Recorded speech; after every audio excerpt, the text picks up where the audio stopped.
All right, so let's pretend it's January 2025, and we're going to take a look back at some economic data, specifically teen employment during the 2024 holiday season.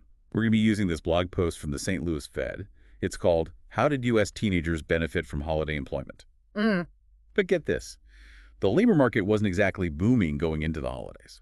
Yeah, you're right. It had cooled down quite a bit by late 2024. Remember, like back in early 2022, there were basically 2 job openings for every unemployed person. It was crazy. Oh, it was wild. Everyone's talking about the Great Resignation. Businesses couldn't find workers. But by the end of 2024, that ratio would drop to like 1-to-1. So did that impact holiday hiring? And what does it mean for teens specifically? That's what we're diving into today. Exactly. Teens are often the first to feel those shifts in the labor market. They're up against people with more experience, and more education. So they really depend on those readily available jobs. Okay, so let's talk about those readily available jobs. The data shows a pretty big decline in teen employment to population ratios from March 2022 to December 2024. But here's the thing. The drop was even sharper for Black and Hispanic teen men. Yeah, that disparity is definitely worth looking at. Makes you think about what's going on underneath. Are there fewer opportunities in certain communities? Is it a lack of access to job training? These are things we should really dig into. Absolutely. And to make things more complicated, this trend was especially strong. In the 8th Federal Reserve District, that's a big chunk of the Midwest and South. So this is happening both nationally and regionally.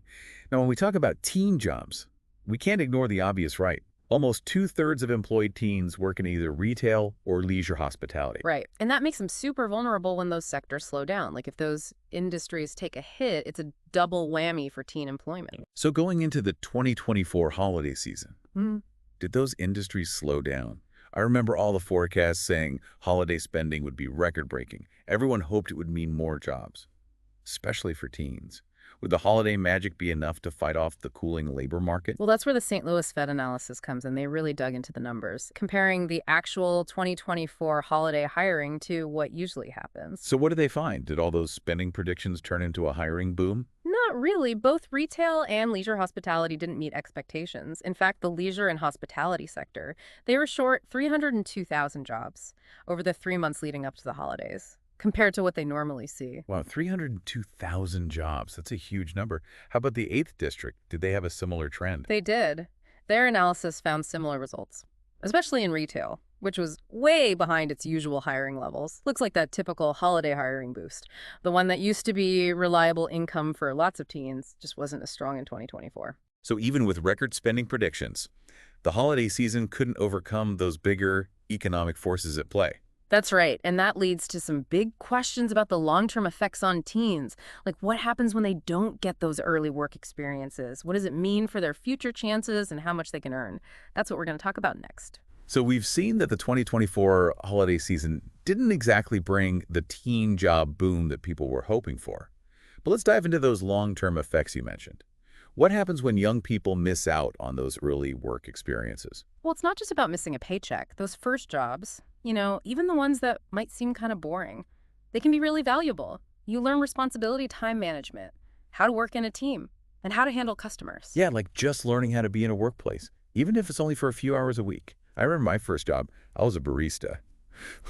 And let me tell you, dealing with that morning coffee rush, it was like a crash course in customer service. But those are all skills that look good on a resume, and they help you in future jobs. Exactly. And besides the practical skills, early work can also teach teens about money.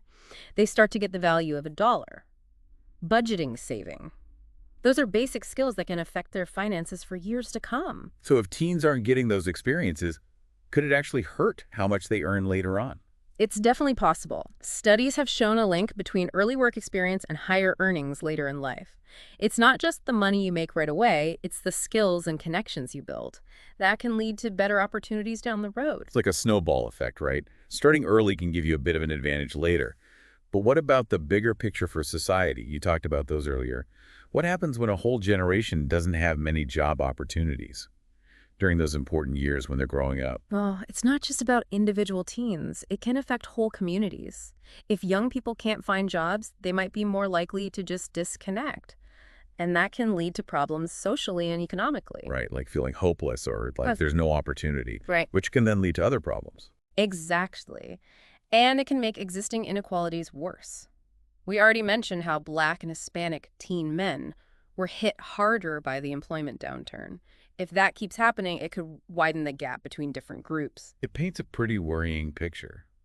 But it sounds like this isn't just about the economy, it's about society as a whole. Absolutely. It's about making sure everyone has a fair chance at success, no matter their background or what's going on in their lives. And that takes a many-sided approach. Okay, so what can we do? How can we create a better environment for teen employment? Is it just about hoping the economy gets better? Well, that's part of it, of course. A strong economy usually leads to more jobs. But we can't just sit around and wait. There are things we can do to help teen employment, even when the economy isn't great. So what are some of those things? Who needs to get involved? It really takes everyone working together: businesses, educators, people who make policies, community leaders. It's about creating a system that helps young people as they're starting to work. Okay, let's break that down. What can businesses do to make a difference? Businesses can make a big difference by creating more opportunities just for teens. Think about apprenticeships, internships, mentorship programs, things that give them hands-on experience and help them build valuable skills. Right, so it's not just about hiring teens for entry-level jobs. It's about investing in their growth Yeah. and giving them a path to move up. Exactly. And educators can help too.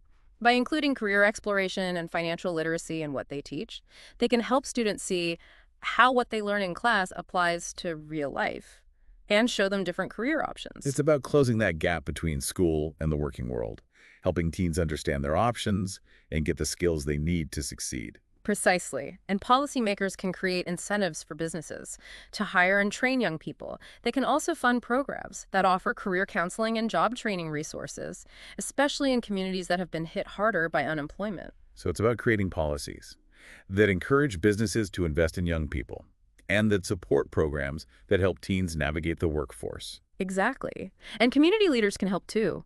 By building partnerships between businesses, schools, and nonprofits, they can create mentorship programs, connect teens with local job opportunities, and provide guidance and support.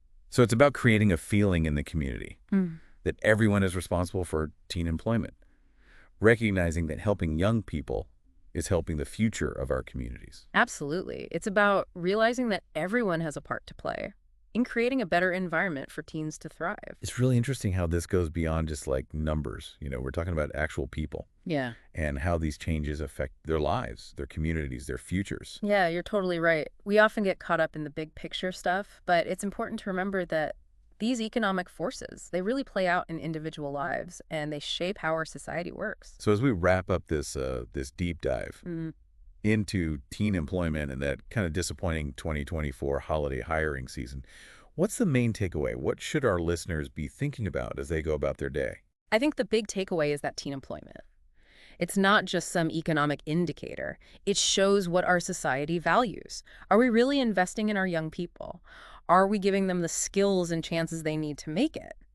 These are questions we should all be asking. And it sounds like there's no easy answer, no quick fix. It takes a lot of different efforts all working together. Exactly. We need to change how we think. We need to see teen employment, not just as a way to get cheap labor, but as an investment in people's potential. And that investment has to come from everyone. We've talked about what businesses, educators, and policymakers can do, but what about just regular people? What can our listener do as a member of their community to help make things better? That's a good question. Even small things can make a difference.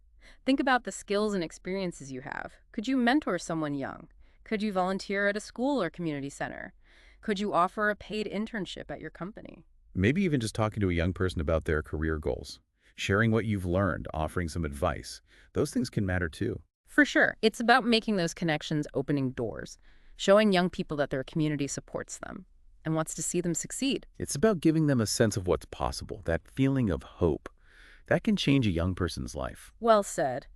And in the end, that's what this deep dive is all about: starting conversations, raising awareness, getting people to act. We might not have all the answers, but by looking at these issues together, we can start to create a better future for young people and for our communities. So to our listener, we leave you with this. What part will you play in building that better future?